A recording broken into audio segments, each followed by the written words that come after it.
Hello guys, welcome back on Foma educational hub. तो last lecture हमारा बीच में डिस्टर्ब हो गया था और हम लोगों ने ये पढ़ रहे थे हम लोग कि एक nth पार्टिकल है, उस पर जो टोटल फोर्स होगा वो क्या होगा। तो nth पार्टिकल पे जो टोटल फोर्स होगा वो क्या होगा उसके बारे में हम लोग डिस्कशन कर रहे थे। तो मैंने बोला था कि nth पार्टिकल है तो उस पर जो फोर्स होगा वो उसके आगे वाले पार्टिकल n+1 पार्टिकल और उसके जैसे पीछे वाले n-1 वाला जो पार्टिकल है उसकी वजह से होगा। अब समझना इस चीज़ को, स्प्रिंग है तो स्प्रिंग की वजह से जो फोर्स काम करता है वो काम करता है प्रत्यानयन बल बोलते हैं उसको, रीस्टोरिंग फोर्स। इसका जो मैग्नीट्यूड होता है वो होता है kx, ऐसे होता है, परिमाण ये होता है। डायरेक्शन जो होता है वो खिंचाव के ऑपोजिट डायरेक्शन में होता है। जैसे मतलब ऐसा है कि मान लो स्प्रिंग ऐसे खींच रही है ना, अगर स्प्रिंग ऐसे खिंच गई, अगर एक्सपांड कर दी हमने मान लो, तो जो फोर्स लगेगा वो इन पार्टिकल्स पे, दोनों पार्टिकल्स पे इस तरफ लगेगा। अरे जैसे स्प्रिंग है, ठीक है, इस पर अगर एक तरफ ऐसे ये कनेक्टेड है तो इसको हम लोग अगर खींच देते हैं तो पार्टिकल पे फोर्स लगेगा इस तरफ, ऐसे होता है। अगर दोनों तरफ ही ऐसे कनेक्टेड है तो और अगर ये मान लो खींच गई तो इस पे इस तरफ लगेगा और इस पे इस तरफ लगेगा। सिंपल सी बात है, क्लियर है। अब समझना बात को। इस तो ये माइनस जो साइन आता है ना, जो प्रत्यानयन बल के अंदर जो ऐसे आता है प्रत्यानयन बल, अगर आपको याद होता है इक्वल्स टू -kx, ऐसा आता है प्रत्यानयन बल, रीस्टोरिंग फोर्स। ये नेगेटिव साइन ये शो करता है कि अगर आप इस तरफ खींचोगे तो फोर्स इस तरफ लगेगा, ठीक है, मतलब ऑपोजिट डायरेक्शन में काम करता है। मैं केवल मैग्नीट्यूड की बात करूंगा तो kx से रिप्रेजेंट करूंगा, लेकिन यहाँ पर इसको k से नहीं लिखेंगे, इस कांस्टेंट को बीटा से लिखेंगे। किससे लिखेंगे? बीटा से। क्यों? वो इस वजह से क्योंकि यहाँ पर k जो है हम लोग तरंग संचरण नियतांक को रिप्रेजेंट करेंगे। k को हम लोग 2π/λ इसको लिखेंगे, जो वेव प्रोपगेशन कांस्टेंट है उसको लिखेंगे, इसलिए हम लोग यहाँ पे k को इस बीटा लिखेंगे। क्लियर है इतनी बात? अब समझना बात को।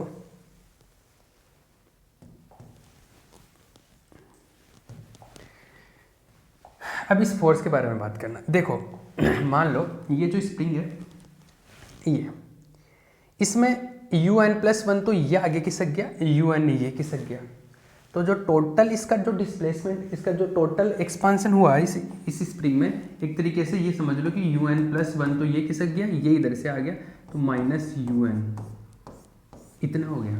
अरे जैसे ऐसे समझ लो ये 5 सेंटीमीटर खिसका, ये 3 सेंटीमीटर खिसक गया, तो टोटल 5 - 3, टोटल स्प्रिंग में कितना चेंज हुआ? 5 - 3 2 सेंटीमीटर का, क्योंकि 5 सेंटीमीटर ये खिसका तो 3 सेंटीमीटर ये भी तो आगे खिसक गया, तो टोटल 2 सेंटीमीटर चेंज हुआ है स्प्रिंग में। तो ये जो फोर्स है इसकी वजह से, n+1 वाले की वजह से वो आ रहा है बीटा, इसकी वजह से इसके ऊपर फोर्स वो लगेगा इस तरफ एक, तो क्योंकि स्प्रिंग ऐसे खींचा तो इस पार्टिकल पे इस तरफ लगेगा, इस पार्टिकल पे इस तरफ, तो इस पार्टिकल पे जो फोर्स लगेगा वो इस तरफ लगेगा, और वो कितना लगेगा? बीटा। यहाँ पर x को हम लिख रहे हैं u, तो un+1 -un इतना विस्थापन होगा। अरे इस स्प्रिंग के अंदर कितना विस्थापन हुआ? un+1 इस तरफ, ये un इस, तो टोटल un+1 -un इतना डिस्प्लेसमेंट हुआ, और बीटा कांस्टेंट ले लिया। मैं डायरेक्शन लिख रहा था तो डायरेक्शन से हम लोग डायरेक्शन को शो कर देते हैं, इसके अंदर चिन्ह को नहीं बता रहे हम लोग, डायरेक्शन से पता चल जाएगा। इस तरफ लग रहा तो ये टोटल फोर्स, एक तो इस तरफ लग रहा un-1 का देखना अभी, तो इसकी वजह से जो फोर्स, मतलब इस स्प्रिंग की वजह से समझो, इस स्प्रिंग की वजह से ये वाला पार्टिकल un किसका? ये वाला un-1, तो ये वाला स्प्रिंग टोटल कितना खिसक गया? un-1। अरे आगे वाला पार्टिकल जो है वो इतना खिसक गया, जैसे ये स्प्रिंग है, ये 3 सेंटीमीटर किसका, और ये खिसक गया 1 सेंटीमीटर, तो रिजल्टेंट कितना हुआ? 3 - 1, इतना ही खिंचाव आया इसके अंदर। तो ये पार्टिकल un खिसक गया और ये un-1 खिसक गया, ये वाला, तो टोटल कितना डिस्प्लेसमेंट हुआ? un-1 कितना डिस्प्लेसमेंट हुआ? un-1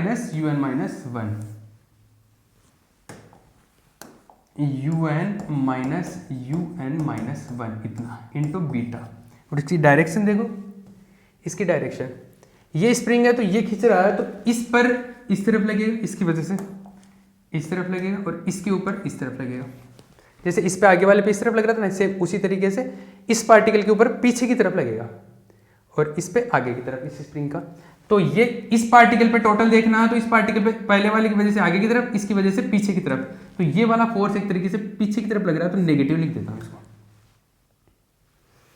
मैं फिर से ये एक्सप्लेन कर रहा हूँ, ध्यान से समझ लेना इस चीज़ को, क्योंकि इसमें लोग कंफ्यूज करते हैं। मैं इसको फिर से देख लेना, मैं नए पार्टिकल बना के कर रहा हूँ। जैसे मान लो कि इस स्प्रिंग में जो खिंचाव आया है, जो एक्सपेंशन हुआ वो un+1 है, इसमें है un और इसमें है un-1। अब इस स्प्रिंग में खिंचाव जैसे मान लो ये 5 सेंटीमीटर आगे खिसक गया और ये 3 सेंटीमीटर खिसका, तो इस स्प्रिंग में कितना खिंचाव आया? 5 - 3। इस हिसाब से हम लोग बोल रहे हैं कि इसमें तो है un+1 और इसका है un, तो ये इतना टोटल एक्सपांशन हो गया। ठीक है, तो फोर्स कितना होगा? बीटा इंटू दिस एक्सपांशन, इतना प्रसार। बीटा एक्स होता है ना, एफ का मोड जो होता है वो होता है बीटा इंटू एक्स, सॉरी के एक्स होता है, तो के को बीटा लिख रहे हैं, एक्स को लिख रहे हैं यू के टर्म्स में। क्लियर? ये लगेगा फोर्स और ये आगे की तरफ लगेगा, क्योंकि स्प्रिंग खींचेगी तो दोनों तरफ उस तरफ लगेगा ऐसा, मतलब इस पार्टिकल पर इस तरफ लगेगा, इस पार्टिकल। तो हम तो इस पार्टिकल की बात करें एन वे की, तो एन पार्टिकल पे आगे की तरफ लगेगा, ये आगे की तरफ पॉजिटिव ले लेते हैं फोर्स को। अब इस स्प्रिंग के बारे में बात करें, इस स्प्रिंग में मान लो इसकी वजह से un और इसकी वजह से un-1, तो टोटल हो गया un-1, इतना डिस्प्लेसमेंट है इंटू बीटा, तो ये टोटल फोर्स हो गया इसकी वजह से। और इसकी डायरेक्शन, इस ये खिंचाव होगा तो इस पर, इसकी वजह से इस तरफ लगेगा, इसकी वजह से इस तरफ लगेगा। इस स्प्रिंग पे इस तरफ लगेगा, इस पे इस तरफ, क्योंकि खिंचाव कर दिया तो दोनों पर खींचने की कोशिश करेगा ना वापस। ठीक है ना, ये फोर्स लग गया। तो और ये पीछे की तरफ लग रहा है, तो इस पार्टिकल के ऊपर ये तो आगे की तरफ, ये पीछे की तरफ, तो माइनस बीटा ये कर देंगे। तो इस तरीके से हमने ये कैलकुलेट किया है, ये वाला। क्लियर है? तो ये क्या आ गया अपना, आ गया माइनस। क्लियर? चलो, ये इस तरीके से किया। फिर भी किसी को अगर डाउट है तो पूछ लेना मेरे से। ये एक पर्टिकुलर कंडीशन लेके कर दिया, वैसे जनरल फॉर्म होता है।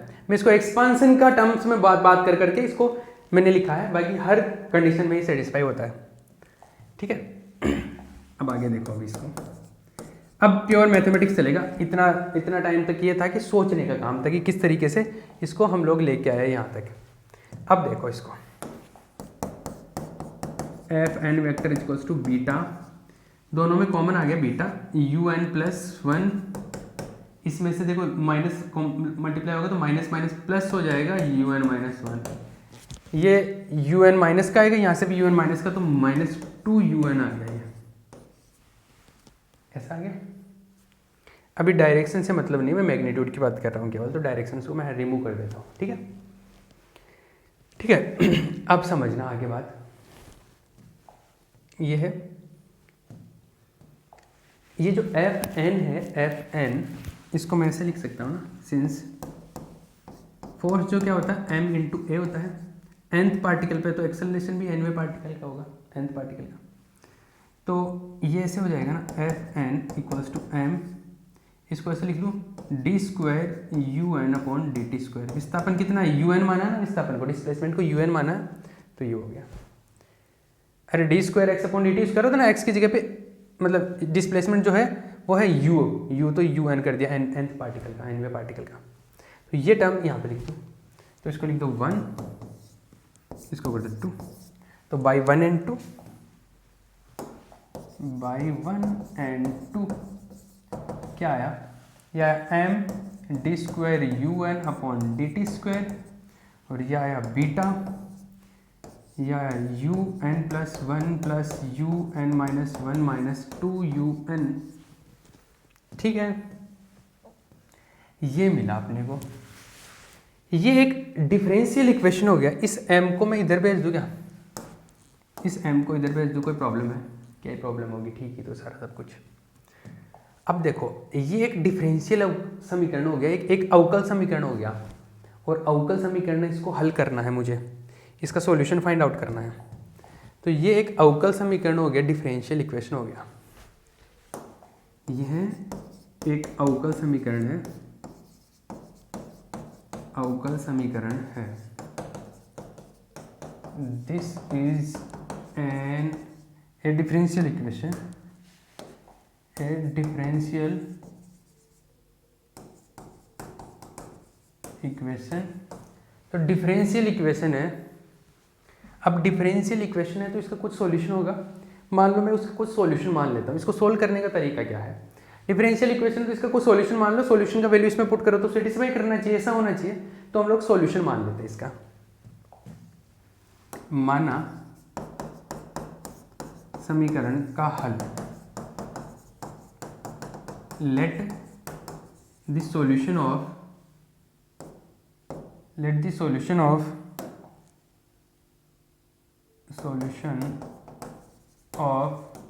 इक्वेशन, डिफरेंशियल इक्वेशन का सॉल्यूशन क्या होगा?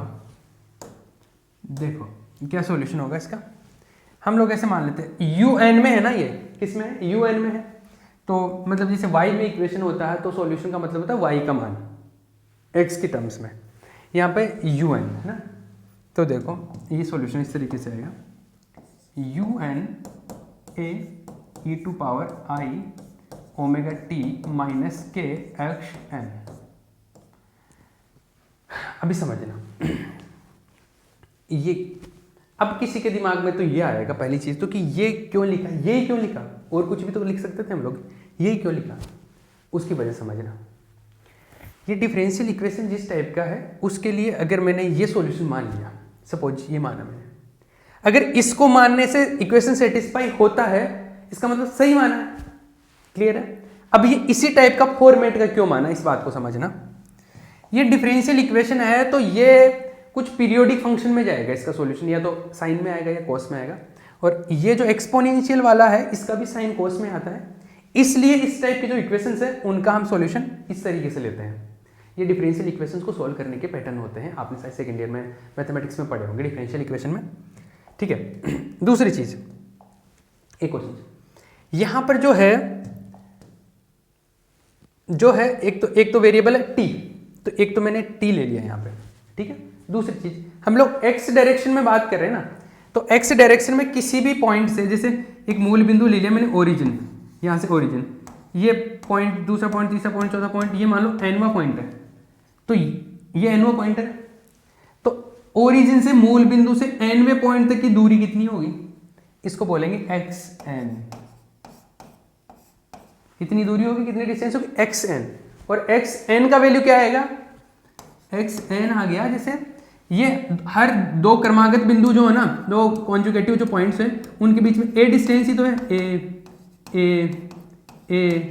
तो ये n तक पहुंचते पहुंचते कितना चलेगा, n times a, n bar a चलना पड़ेगा, तो xn क्या हो जाएगा, na चलेगा। ये आई बात समझ में? अरे चमका कि नहीं? मैंने क्या बोला कि xn क्या आएगा, वो na आएगा। अगर xn+1 लिखना है तो n की जगह, यहाँ पे n है तो यहाँ पे n+1 की जगह n+1 इंटू ए, xn-1 लिखना है तो n-1 इंटू ए। तो जिस भी पॉइंट पे पहुंचना है उतने स्टेप चलने पड़ेंगे ए टाइम्स। ठीक है ना, ये इतना इस हिसाब से चल लेंगे हम लोग, समझ रहे हो ना। तो किसी भी पॉइंट की पोजीशन के हिसाब से भी तो एक वेरिएबल x ले लिया, इसमें एक वेरिएबल t ले लिया, इस तरीके से इसका सॉल्यूशन मैंने ये मान लिया। अब ये सॉल्यूशन माना तो इसका मतलब है कि ये सॉल्यूशन इसको सेटिस्फाई भी करना चाहिए। इसको सेटिस्फाई करने का मतलब है कि मैं un का वैल्यू यहाँ पे पुट करूँ, un+1 का वैल्यू यहाँ पे पुट करूँ, un-1 का यहाँ पे पुट करूँ, un का यहाँ पे पुट करूँ, तो इस ये इक्वेशन सेटिस्फाई होना चाहिए। ये सीन। चलो इसके लिए हम लोग बात करते हैं, इसको इक्वेशन नंबर कुछ बोल देते हैं। अभी इक्वेशन नंबर 2 तक हो गया था, दिस इज इक्वेशन नंबर 3। ठीक है, दिस इज इक्वेशन नंबर 3। अब देखना बात को समझना, ये सॉल्यूशन है, तो इस सॉल्यूशन के हिसाब से अगर मैं बात करूं तो मेरे को चाहिए un+1, un-1 और ये un का डिफरेंशिएशन, 3 चीज़ें चाहिए। तो चलो हम लोग लिखते हैं, एक तो ये सबसे पहले लिखते हैं un तो है, ये क्या है, a e to power i omega t minus k, और xn का वैल्यू लिख दो n इंटू ए, ये है un। एक चीज़ तो ये मिल गई, इसको कुछ इक्वेशन नंबर लिख दो, अभी काम में आएगा, पुट करेंगे तब। इक्वेशन नंबर 4 कर दो। एक मुझे इसका 2 बार अवकलन करना है, डबल डिफरेंशिएशन करना है, क्योंकि मुझे un का ये डबल डेरिवेटिव ये कैलकुलेट करना है, तो ये भी कैलकुलेट कर देता हूँ। t के रिस्पेक्ट में डिफरेंशिएट कर लूँगा, differentiating twice with respect to time, समय के सापेक्ष 2 बारी अवकलन करने पे ना, 2 टाइम्स अवकलन करेंगे तो देखो पहली बार करेंगे तो D U N by D T, ये आएगा ए। टाइम के रिस्पेक्ट में कर रहे हैं तो टाइम के अलावा सारे कांस्टेंट है इसमें।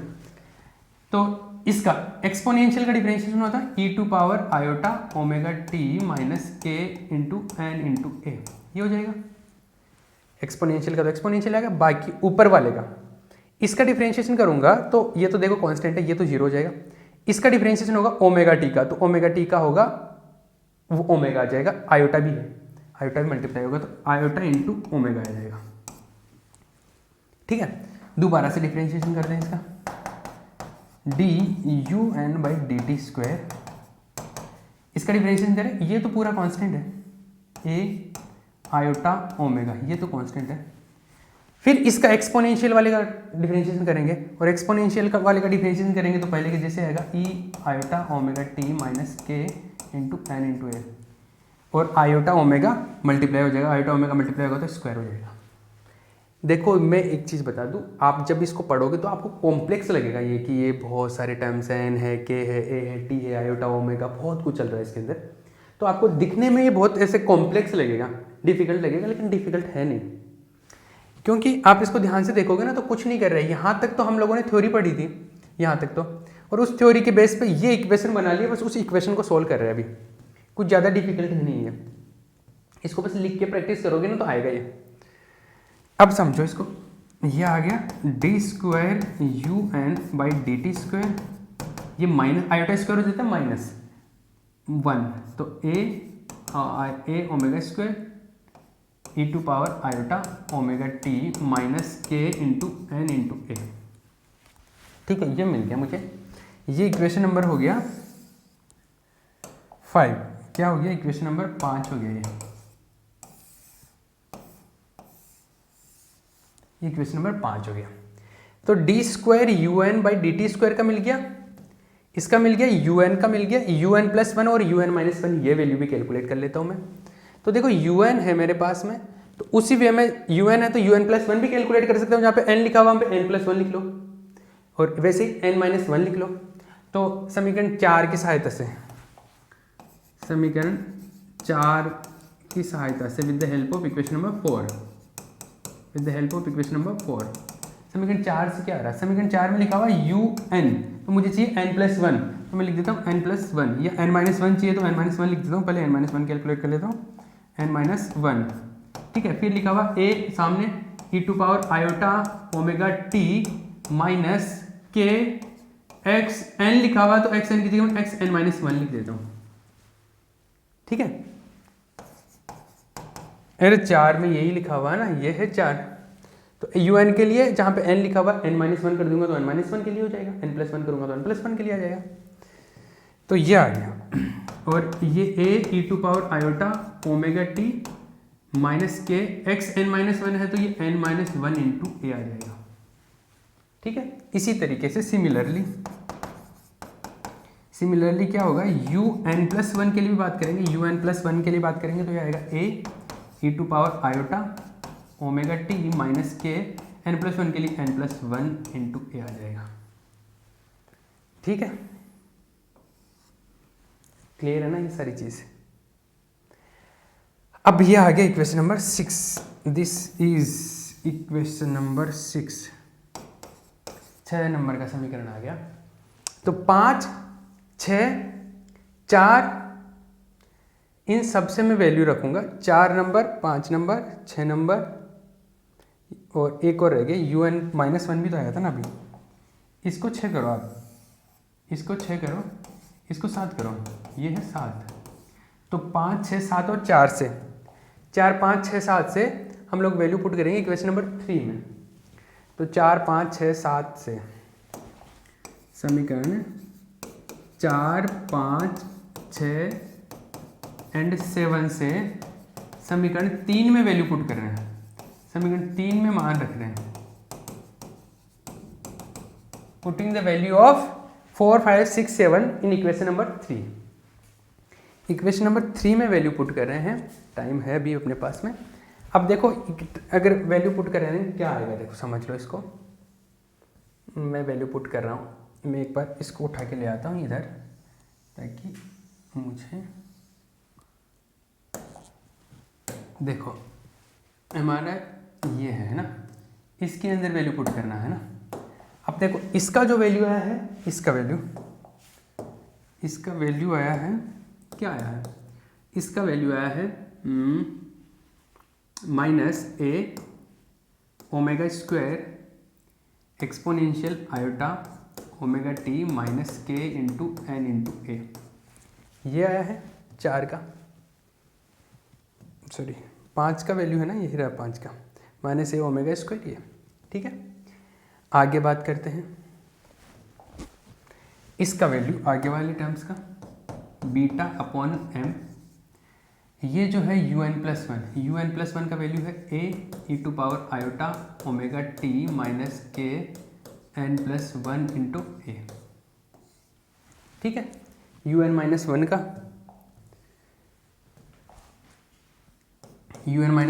a e to power iota omega t minus k n-1 into a, और लास्ट में -2un का, तो -2un का है a e to power iota omega t minus k into N into ए।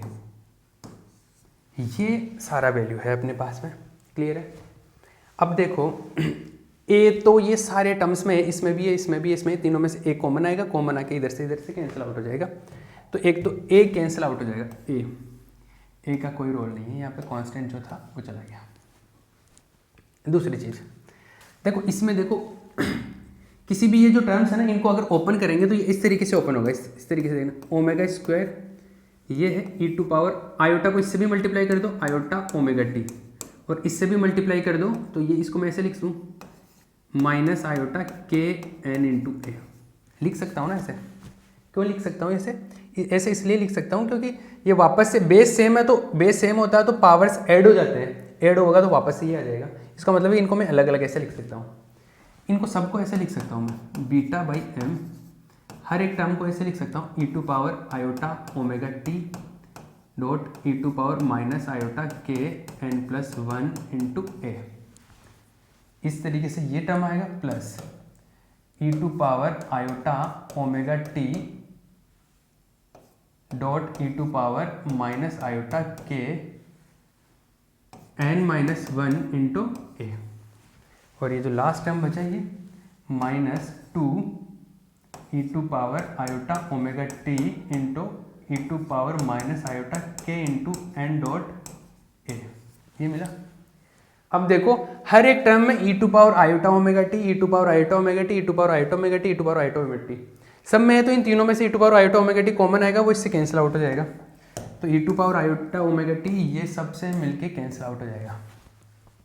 मैं डायरेक्ट भी कैंसिल आउट कर सकता था, इतना ओपन करने की ज़रूरत नहीं थी, लेकिन ओपन करने से आपकी समझ अच्छे से समझ आ जाता है, ठीक है। Minus omega square e to power iota के एन डॉट ए, क्लियर। आगे चलो, इसको थोड़ा सा मैं नीचे लिख लेता हूँ।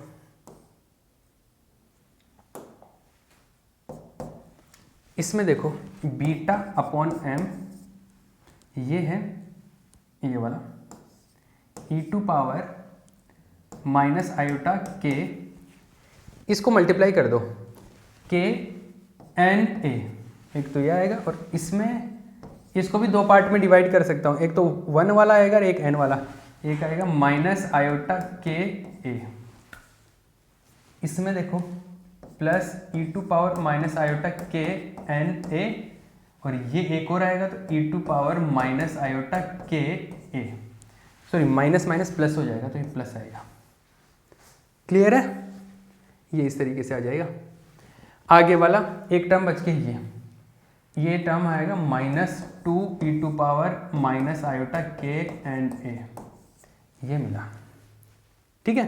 अब ये देखो ये टर्म भी सम में आ रहा, e to power minus iota के N a, e to power minus iota के N a, e to power minus iota के N a, e to power minus iota के एन ए, ये टर्म भी सम में आ रहा है।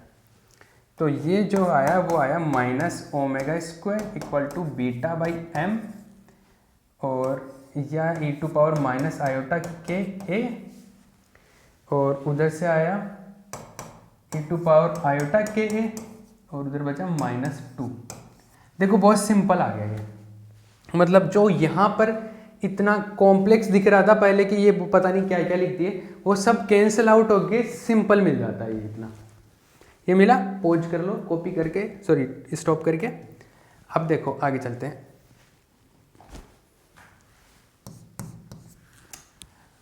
हाँ ये है, इसमें क्या करें हम लोग।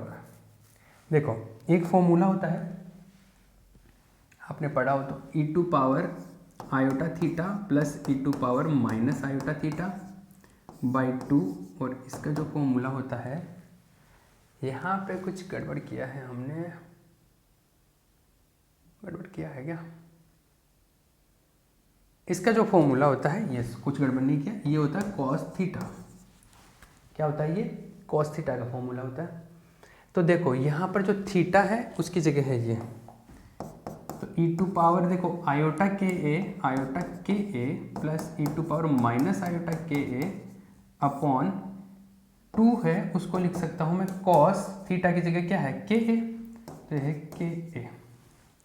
इसका मतलब है इस 2 को अगर इधर मल्टीप्लाई कर दूँ 2 को, तो ये ऐसा आ गया,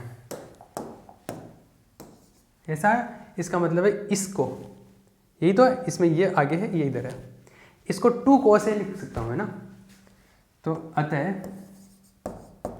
ये अपने को पता है, अतः -ω² β/m, ये आ जाएगा 2 cos ka -2। ठीक है, क्लियर?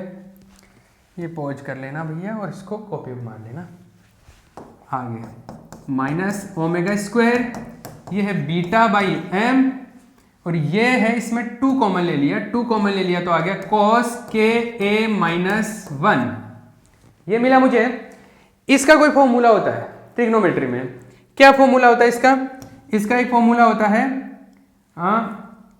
एक ऐसा पढ़ा हो, 1 - cos 2θ is equal to 1 - cos 2θ is equal to 2 sin square theta, ऐसा होता है एक फॉर्मूला। मैं एक काम करता हूं, इसमें मैंने 2 कॉमन लिया ना, तो मैं -2 कॉमन लेता हूं, -2, ताकि फॉर्मूला बने। -2 कॉमन लूंगा तो ये पहले आएगा, ये बाद में लिख देता हूं मैं। माइनस के साथ में कॉमन लूंगा तो ये तो +1 हो जाएगा, ये आ जाएगा माइनस cos ka, ये मिला मुझे ना। अब देखो ये वाला फॉर्मूला है इसकी जगह -cos ka, ठीक है। तो इसका सॉल्यूशन क्या है? 2 sin स्क्वायर थीटा। यहाँ पर थीटा की वैल्यू क्या है? यहाँ पर इससे कंपैरिजन करूँ तो 2θ जो है किसके इक्वल है? ka के। इसका मतलब थीटा जो है ka/2 है, तो थीटा का वैल्यू क्या है? ka/2। चमका क्या? इसको मैं इधर येलो रख देते हैं ताकि आपकी अंडरस्टैंडिंग के लिए ठीक रहे कि मैंने क्या किया है। ठीक है, क्लियर है ना ये चीज़? अब ये वाला वैल्यू है यहाँ पे पुट कर दो, ये वाला वैल्यू यहाँ पे पुट कर दूँ। एक चीज़ तो दोनों तरफ से माइनस माइनस कैंसिल हो गया, माइनस माइनस कैंसिल हो गया, तो ये बन गया अपने पास में ω² 2 β/m, और इसका वैल्यू मिला मेरे को 2 sin स्क्वायर ka/2। क्लियर? और इसका जो वैल्यू मिलेगा ये मिला मुझे 2 to 4 हो गया, तो ω = 4 β/m sin स्क्वायर ka/2 का रूट, और ये जो मिला वो फाइनली मिला √4 β/m sin ka/2। This is the final frequency, angular frequency. इसके बारे में नेक्स्ट लेक्चर में हम लोग डिटेल में डिस्कस करेंगे, इसकी कंडीशंस के बारे में बात करेंगे। अभी यहां तक छाप। क्लियर? ओके।